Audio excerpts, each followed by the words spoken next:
ఈరోజు తెలంగాణ ఏర్పడ్డదంటేనే రాజ్యాంగంలో ఆర్టికల్ 3 పొందుపరిచిన మన భారత రాజ్యాంగ నిర్మాత అంబేద్కర్ చేయబట్టే ఇలా తెలంగాణ ఏర్పడ్డ తెలంగాణను అభివృద్ధి సాధ్యం చేసుకున్నామంటే వారు ఆ రోజు వేసిన బాటలే ఈరోజు తెలంగాణ స్వేచ్ఛా జీవితంలో మనం అందరం జీవిస్తున్నాం.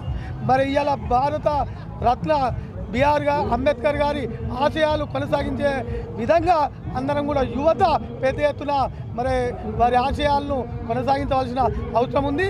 ఆ రోజే వారు చెప్పారు, ప్రపంచంలో పెద్ద ఎత్తున భారతదేశ యువత మేధాశక్తి యువత, ఆ యువత అనుకుంటే ప్రపంచంలో మొదటి స్థానంలో ఉండే ఏకైక దేశం భారతదేశం అని ఆ రోజే చెప్పడం జరిగింది.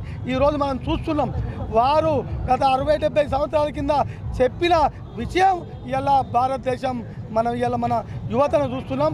వారి ఆశయాలు కొనసాగే విధంగా మరి వారు చేసిన సేవలు కూడా ఇలా ఉండే విధంగా మరి మనం ముందుకు పోతున్నాం. కాబట్టి వారికి గొప్పగా అంబేద్కర్ గారికి జయంతి సందర్భంగా కరీంనగర్ నగర ప్రజలకు, తెలంగాణ ప్రజలకు, జిల్లా ప్రజలకు వారికి జయంతి సందర్భంగా శుభాకాంక్షలు తెలియజేస్తున్నాం.